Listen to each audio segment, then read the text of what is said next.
Go.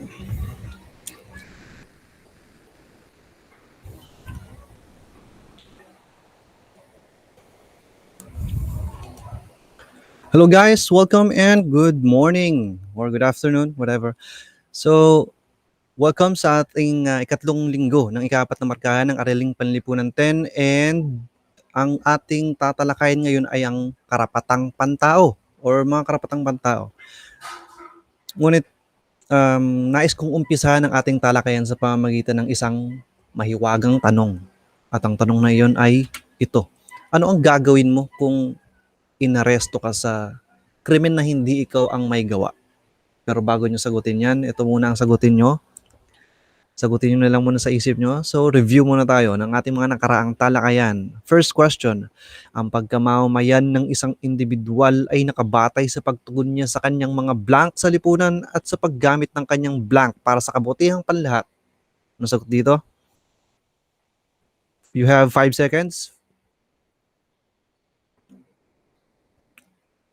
Kung ang sagot mo ay tungkulin at karapatan, tama ka. Next. Ang pagkamamayan ay hindi lamang bilang isang katayuan sa lipunan na isinasad ng Estado, bagkus may tuturing ito bilang blank para sa ikabubuti ng kanilang lipunan. Anong sagot dito? 5 seconds ulit.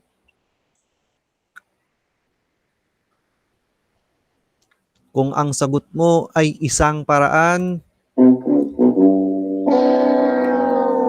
nagkakamali ka. Dahil ang sagot ay pagbubuklod sa mga tao. Next. Bilang bahagi ng isang lipunan na may mga karapatan at tungkuling dapat gampanan, inaasahan na siya ay magiging aktibong blank sa pagtugon sa mga isyong kinakaharap ng lipunan at sa mas malawak na layunin ng pagpapabuti sa kalagayan nito. Ano sagot dito? 3 seconds lang. Kung ang sagot mo ay kalahok, tama ka. Okay, balik tayo sa question ko kanina. Anong gagawin mo kung ikaw ay naakusahan o inaresto sa krimen na hindi mo ginawa? Na-imagine nyo na ba yung sarili nyo na naglalakad lang sa tabi ng kalsada ng mapayapa, tapos ilang saglit lang may maririnig kang pulis na sumisigaw, hindi mo alam ikaw pala yung sinisigawan, tapos maya-maya nilapitan ka, inaresto ka nang wala kang kaalam-alam, and then pinapasakay ka sa sasakyang pang pulisya or sa police car, and sa presinto ka pinagpapaliwanag. Sa mga ganitong pagkakataon, ano ang gagawin mo? Yan, sagutin nyo. Anong gagawin nyo?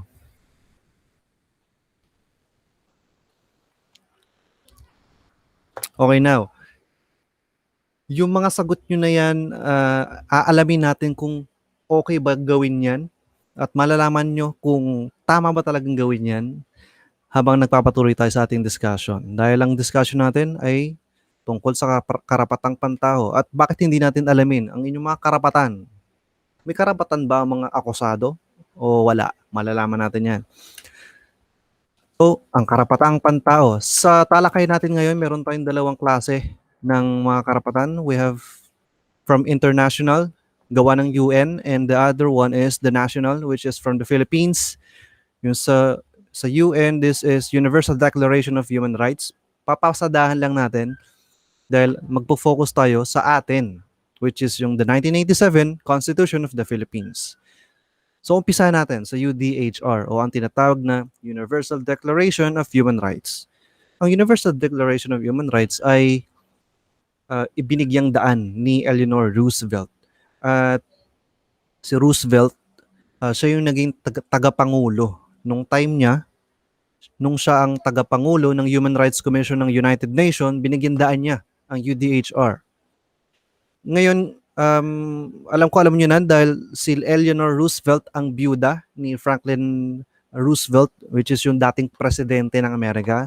And ang UDHR or Universal Declaration of Human Rights, ito ay mahalagang dokumentong naglalahad ng mga karapatang pantao ng bawat individual.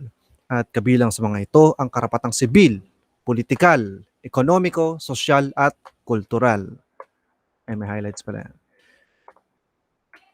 Okay, pop-up question.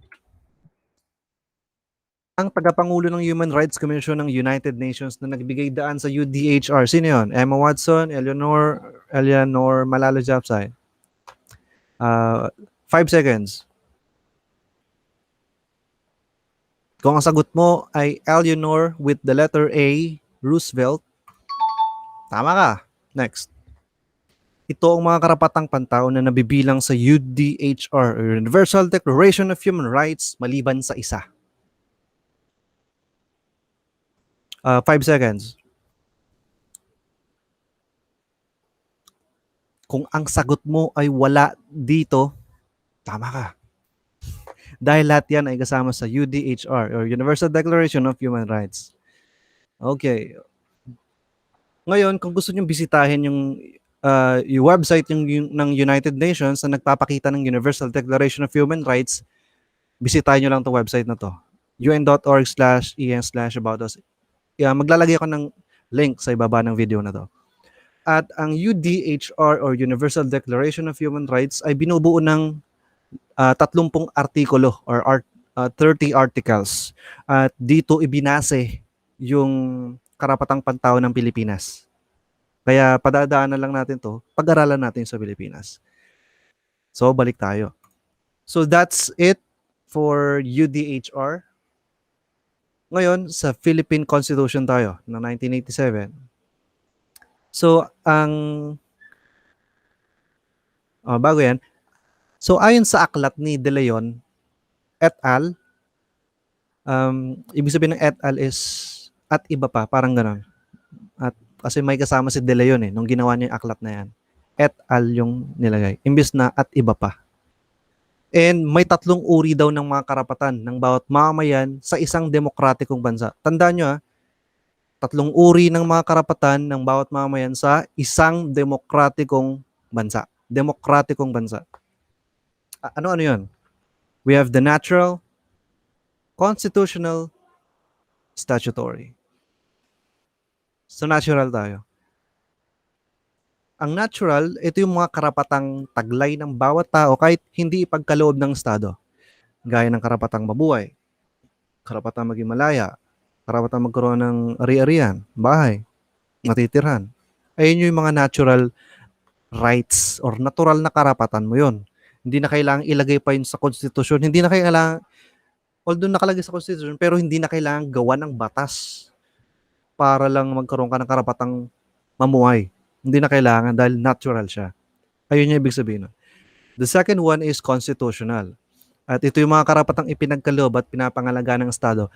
Kung ang lahat ng mga karapatan sa loob ng Philippine Constitution, yun ang mga constitutional rights. Lahat ng mga karapatan na nasa loob ng ating Philippine Constitution. Yun, which is makikita nyo mamaya. And yung pangatlong uri ng mga karapatan ng isang ng mga mamamayan sa isang demokratikong bansa, statutory rights. Ano naman to? So this one is straight from the module. Ito yung sinasabi sa module. Ito daw ay yung mga karapatang kaloob ng binuong batas at maaring alisin sa pamamagitan ng panibagong batas, gaya halimbawa ng karapatang makatanggap ng minimum wage. Sa madaling salita, kung ako ang maggagawa ng module, ang statutory rights, ito yung mga karapatan sa loob ng isang batas. Halimbawa, kung natatandaan nyo yung Republic Act 9710, ito ay isang batas, di ba? Which is also known as Magna Carta of Women, yung 9710 or Republic Act 9710. Ito ay isang batas. At sa loob ng batas na yun, may karapatan. May karapatan yung mga babae na magtrabaho bilang sundalo, pulis, etc. etc. Ayun yung statutory rights. Yung karapatan ng mga mamamayan na nakalapaloob sa isang batas. Ayun yung statutory rights. So, again, we have natural, constitutional, and statutory rights. Ito yung 3 uri ng mga karapatan ng mga mamamayan ng isang demokratikong bansa. Okay, question. Alin ang nabibilang sa tatlong uri ng karapatan ng bawat mamayan ng isang demokratikong bansa? Okay, 5 seconds. Kung ang sagot mo ay constitutional, very good ka. Lupit. Next. Mga karapatang taglay ng bawat tao kahit hindi ipagkaloob ng Estado gaya ng karapatang mabuhay, maging malaya, at magkaroon ng ari-arian. Anong sagot dito? 5 seconds. Kung ang sagot mo ay natural, tama ka. Natural. Walang halong kemikal. Next. So, again, natural, constitutional, and statutory yung tatlong uri ng mga karapatan ng mga mamayan ng isang demokratikong bansa. Ngayon, alin kaya dito sa tatlong uri ng karapatan ng mga mamayan ang magbibigay sa'yo ng protection kung sakaling ikaw ay maakusahan sa isang krimen? Ikaw man ang gumawa o hindi. Ano yung magbibigay ng protection sa'yo?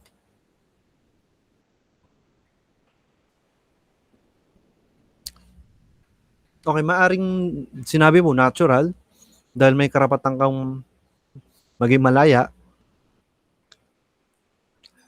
Pwede ring statutory dahil meron tayong batas para sa mga akusado, which is yung Republic Act 7438. At pwede ring constitutional dahil sa constitutional meron dong nakalagay na karapatan para sa mga akusado rin. So, lahat ito pwede.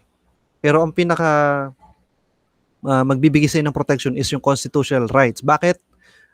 Malalaman nyo. Ngayon, tignan natin kung ano ang nakapaloob sa constitutional rights. Sa constitutional rights, meron tayong 4 na classification or 4 classification of constitutional rights sa Ingles. The first one, yung una, ang political. Ang karapatang politikal ay, sa madaling sabi, ang karapatang politikal ay magkakaroon or meron kapangyarihan ang mga mamayan na makilahok, tuwiran man o hindi, sa pagtatag at pangangasiwa ng pamahalaan. Kumbaga, kung gusto mong tuwirang makilahok sa pangangasiwa ng pamahalaan natin, pwede ka tumakbo bilang kapitan, mayor, mayor, governor, or presidente, or maging senador. Ayun yung sabihin ng tuwirang pangangasiwa ng pamahalaan. Ngayon, meron tayong sinasabing hindi daw tuwiran. Hindi tuwiran. Paano yon? Pwedeng taga-suporta ka ng mga isang presidente, sinusuportahan mo lang siya sa mga gusto niyang gawin. Ayun yung hindi tuwiran. Another example is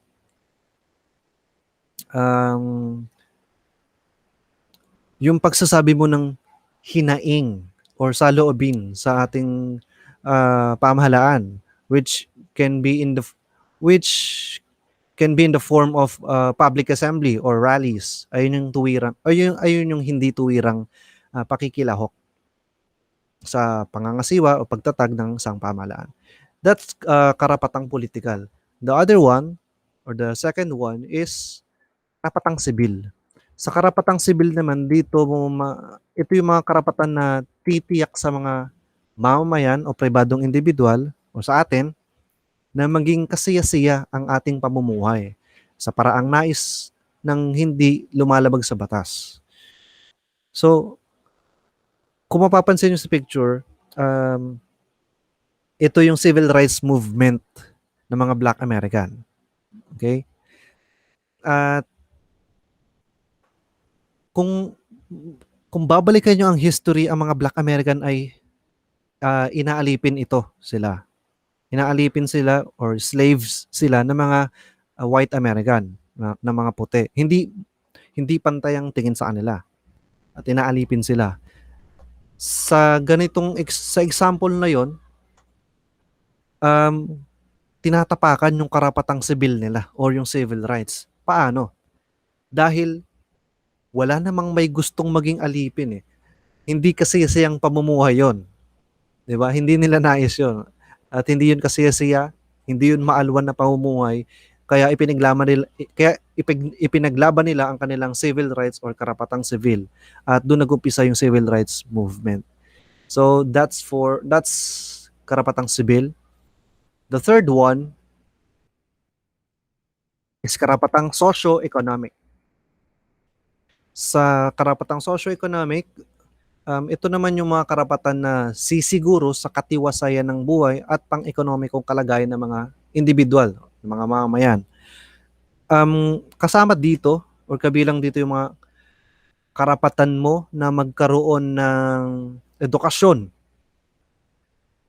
karapatan mo na magkaroon ng trabaho o pamumuhay para pakainin yung sarili mo at para maging matiwasay yung pamumuhay mo. Karapatang magnegosyo, kasama siya dito. So that's the third one. So balikan natin, ano yung mga natalakay nating constitutional rights? Karapatang politikal, karapatang sibil, at karapatang socio-economic. Ang pangatlo, ay ang pang-apat na. Ang pang-apat ay ang karapatan ng akusado. So ayan, kasama siya sa constitutional rights. Karapatan ng akusado. At ito yung mga karapatan na magbibigay protection sa individual na inakusahan sa anumang krimen, kahit anong krimen. Ayan. So lahat itong apat na to ay nasa loob ng ating Philippine Constitution ng 1987. So again, karapatang politikal, karapatang sibil, socio-economic, at karapatan ng akusado. Ayan yung apat na klasifikasyon ng constitutional rights. Now, question. Anong sagot nyo dito? Bibigyan ko kayo ng 5 seconds.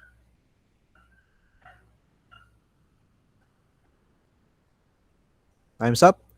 Kung ang sagot mo ay karapatang politikal,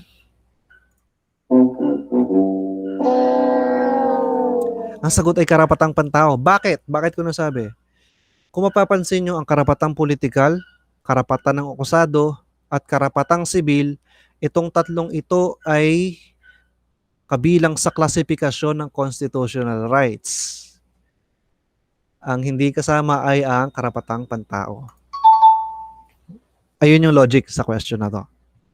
So, very good kung nakuha mo. Galing mo. Next. Mga karapatang kaloob ng binuong batas at maaaring alisin sa pamamagitan ng panibagong batas.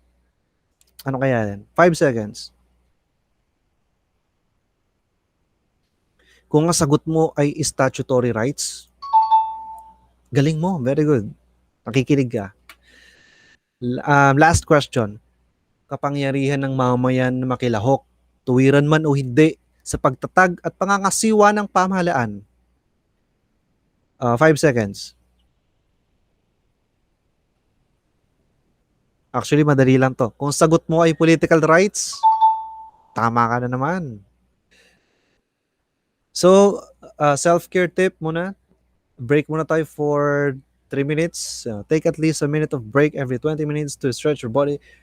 Well, just pause this video for 3 minutes or 5 minutes, then balikan nyo after that.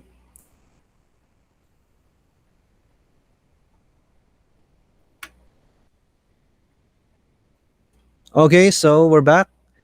Again, ang apat na klasifikasyon ng constitutional rights: karapatang politikal, karapatang sibil, karapatang socio-economic, at karapatan ng akusado. Yan. Ngayon, bisitahin natin yung 1987 Constitution of the Philippines.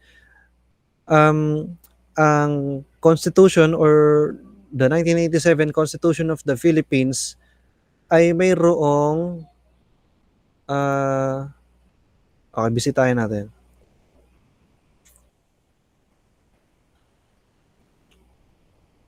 Share tab tayo.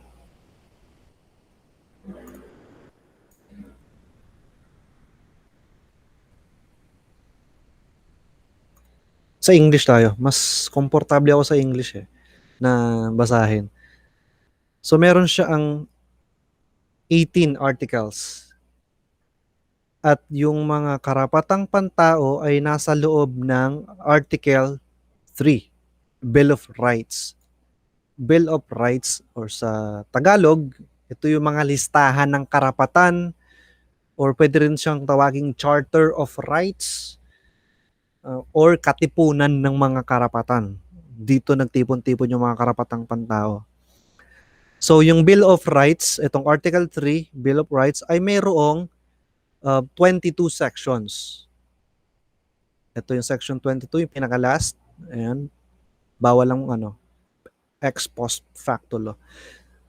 So ayan, 22 sections. Kung nais nyong bisitahin, just type 1987 Philippine Constitution Official Gazette. Yan, makikita nyo yan. Maglalagay din ako ng link sa ilalim ng video na to. Now, kung mapapansin nyo, the first section, no person shall be deprived of life. So ito, nakapasok agad. Top 1, yung natural rights ng isang mamamayan. Ang karapatan niyang mabuhay, maging malaya at magkaroon ng mga ari-arian at yan, pagkakapantay-pantay ng mga tao sa paningin ng batas. Ayan yung section 1. Ngayon, I'll give you time to read this. Pero for now, mamaya nyo nabasahin yung itong article, itong article 3. Ngayon, ang hahanapin natin, sagutin natin yung tanong kanina or yung kung ano yung gagawin mo kung sakaling ikaw ay inakusahan sa krimen na hindi mo ginawa. Tingnan natin kung ano yung mga karapatan ng akusado. Okay? So it is under section 14. Ayan. Ang nakalagay dito, no person shall be held to answer for a criminal offense without due process of law. So, dapat may due process, hindi pagka-aresto, kulong agad. Hindi ganon. May process. So, ayan. Basahin natin. In all criminal prosecutions, the accused shall be presumed innocent. Innocent until the contrary is proved. So ibig sabihin, kung ang isang akusado ay ang isang akusado ay inosente pa rin hangga't hindi napapatunayan yung sa pagkakasala niya. Inosente pa rin siya hangga't hindi napapatunayan. Ayun yung ibig sabihin ng first line. And meron siyang karapatan na magsalita at humingi ng abogado. Yan. Ayun yung ibig sabihin ng second. Right to be heard by himself and counsel. And dapat alam niya kung ano yung kung bakit siya inaresto ng pulis. Halimbawa sa arrest, sasabihin ng pulis, inaaresto kita sa salang pamamaslang or sa salang pagnanakaw. Yon, dapat ka sasabihin ng pulis yon. May karapatan siyang malaman yon. Dahil kung hindi niya sinabi yon,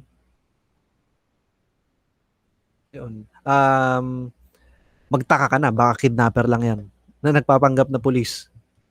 Baka sabihin sa'yo, inaaresto kita. Bakit? Dapat may dahilan. Sasabihin dapat ng pulis yun. Pag inaresto ka na walang dahilan, tumakbo ka na. Baka kidnapper lang yon. Next. So, to have a speedy, impartial trial in public trial.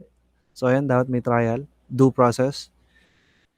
To meet the witnesses face-to-face and to have compulsory process to secure the attendance of witnesses. Blah, blah, blah, blah.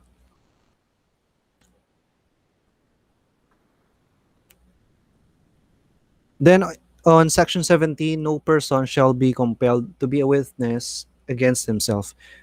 Meron kang karapatan na for right. You have the right to self-incrimination. Ayun yung ibig sabihin nun. Ibig sabihin, kung ang tinatanong sa'yo ay may kinalaman kung ang tinatanong sa'yo sa husgado ay makakaapekto sa'yo, pwede mong sabihin yon. I invoke my right for self-incrimination. Ayun, to self-incrimination. Ayun yun. So that is constitutional rights. Ito yon. Article 3, Bill of Rights. Ngayon, bisitahin natin yung statutory rights. Kasi sa statutory rights, meron din tayong batas doon or yung mga karapatan ng mga akusado. Basahin natin yon.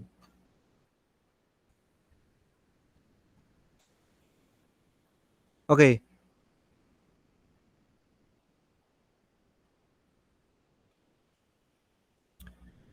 Okay, this one is from the website of Philippine National Police, pnp.gov.ph. So, ito yung mga rights or karapatan ng mga inaresto at saka responsibilidad ng mga umaresto. Ngayon, nasusunod ba ito? So, ito ay lahat nakabase sa Republic Act 7438, Rights of the Accused. So, nakalagay dito, if you are arrested, the arresting officer has the responsibility to ensure that your rights are protected and just respected. So, una, the arresting officer has the responsibility of informing you of the reason. Okay, nakabatay pa rin sa Constitution, sa Bill of Rights. Dapat ipaalam sa iyo ng pulis na umaaresto kung ano ang iyong pagkakasala or kung bakit ka inaaresto. Kagaya ng kanina, inaaresto kita sa salang pagnanakaw o pagpatay, etc. etc. Ayun yun. Dapat may dahilan. Letter B, you may require the arresting officer to show you the warrant of arrest. So, pwede kang manghingi ng warrant of arrest. Required yun. Then, letter C, the arresting officer should inform you of your constitutional right to remain silent and that any statement you might make could be used for or against you in a court of the law. Okay, Tagalogin natin. Kung familiar kayo sa Miranda rights, ito yon. Sa during the arrest, so pag inaresto ka sa salang pagnanakaw, may karapatan ka na tumahimik. Hindi ko masyado sa ulo yung Miranda rights, pero ito yung, hindi siya word by word, pero ito yung parang gist or yung summary. May karapatan kang manahimik at lahat ng sasabihin mo ay maaring gamitin laban sa'yo sa harap ng hukuman at meron kang karapatan sa abogado pero kung wala kang kakayahan upang kumuha ng abogado ay bibigyan ka ng pamahalaan ng abogado. At ano pa ba yun? At kung naiintindihan, tatanungin ng pulis sa'yo kung naiintindihan mo ba yung sinabi niya. Naiintindihan mo ba ang iyong mga karapatan? Ayun yun. Ayun yung Miranda rights. Pwede nyo search sa Google, type nyo lang Miranda rights Philippine version. Ayan. May English siyang version at may Tagalog ring version yan. So, ayun ang mga karapatan mo. These are the rights of the accused. Okay. Then, if you are arrested without a warrant, pwede rin kasi, lalo na kung nahuli ka, na ginagawa mo mismo yung krimen. Pinapatay mo. Nahuli ka ng pulis. Pwede yon kahit wala ng warrant. Or pwede rin kung ang isang tao ay takas na prisoner, na bilanggo, nakatakas pala. Ayun, pwede yon kahit walang warrant. Then, you shall not be subjected to torture, force, violence, threat, intimidation. So, ayan. Kasi papupuntahin ka sa presinto para magpaliwanag, para paaminin ka sa ginawa mong kasalanan. Ngayon, ang hindi nila pwedeng gawin para umamin ka is torturing ka. Hindi nila pwedeng torturing para umamin. Hindi pwede. Hindi pwedeng gumamit ng puwersa, ng violence, ng pananakot. Yun.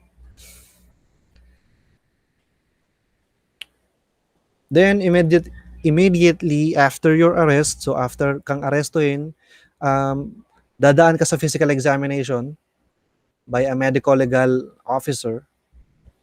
And may physical exam pa. Ngayon, balikan natin.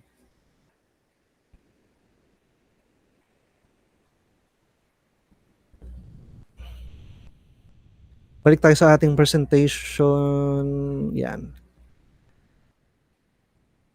So, lahat ng karapatang pantao nasa loob ng Philippines Constitution, 1987 Philippine Constitution of the Philippines, at sa ilalim ng Article 3, Bill of Rights, or yung katipunan ng mga karapatan. Nandoon yun. Next.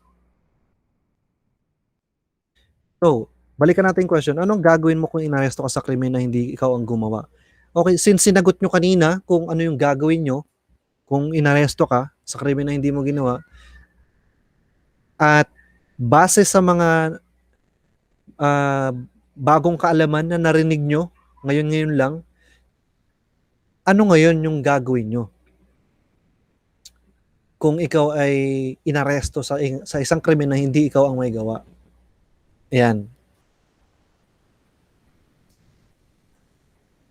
Okay, since hiningi ko yung opinion nyo, ibibigay ko yung opinion ko. Ang opinion ko is, ayun, yung basic, dapat tanungin mo kung ano yung pagkakasala mo, kung hindi sinabi, or kung hindi man sinabi, tumakbo ka na, baka kidnapper. Humingi ka ng warrant of arrest. Pag walang pinakita sa'yo, invalid yung arrest. Now, kung meron yung lahat, punta sa presinto. Doon ka magpaliwanag. I-drop mo muna lahat ng gagawin mo. Sama ka. Kasi, valid yung arrest eh. Now, I think ang the best, kasi or karamihan sa atin, kung inaresto, talagang magpapaliwanag tayo eh, right? Papaliwanag mo. Gagamitan mo ng reasoning eh. Hindi ako gumawa niya, nasa bahay lang ako. Tapos kung ano-ano yung pinagsasabi mo. Hindi mo alam, pwede palang gamitin yun sa korte. Nabasa nyo sa Miranda rights kanina, nabasa nyo sa Constitution, and sa statutory rights, sa Republic Act 7438, nakalagay doon na meron kang karapatang may karapatan ka na manahimik. At ang lahat ng sasabihin mo ay maaaring gamitin para or laban sa'yo sa korte. Isipin mo yon. Paano kung marami kang pinagsasabi na hindi na pala related? Pwede nilang gamitin yun laban sa'yo. Hindi gagamitin ng hukuman yun para sa'yo, laban sa'yo. Pwede nyo mong gamitin yun. Kasama yung lawyer mo, pwede nyo gamitin yung sinabi mo para ipagtanggol yung sarili mo. Pero sa hukuman, sa korte, hindi nila gagamitin yun para sa'yo. Laban sa'yo lagi. Kaya I think the best move is sumama sa presinto and sabihin mo sa kanila ng maliwanag, I invoke my right to remain silent. Hindi pwede yung pagpunta mo sa presinto, hindi mo na sila papansinin. Pag tinatanong ka, ikaw ba ang pumatay?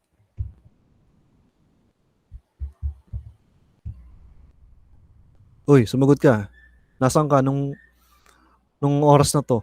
Nung namatay siya? Hindi pwedeng gano'n. Hindi mo pwedeng hindi pansinin. Dapat sabihin mo ng malinaw, maayos, I invoke my right to remain silent.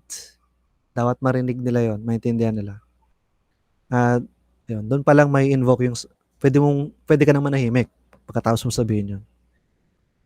So, that's it guys. Here's what you've learned. The first one, Universal Declaration of Human Rights, UDHR. Then, Bill of Rights. Then we have tatlong uri ng mga karapatan ng bawat mamamayan sa isang demokratikong bansa. The natural rights, constitutional rights, statutory rights. Then sa loob ng constitutional rights, meron tayong 4 na klasifikasyon. May karapatang political, karapatang sibil, karapatang socio-economic, at karapatan ng akusado. Now for more information about the topic, ito yung mga references natin or sanggunian. Ayan yung mga ginamit natin.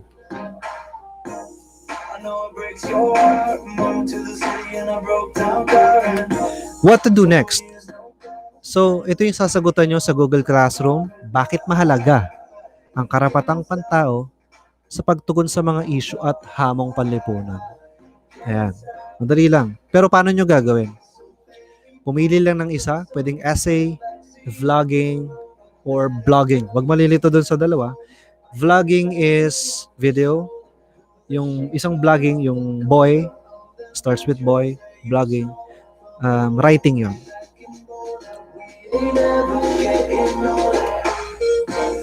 So, good luck, guys. That's it.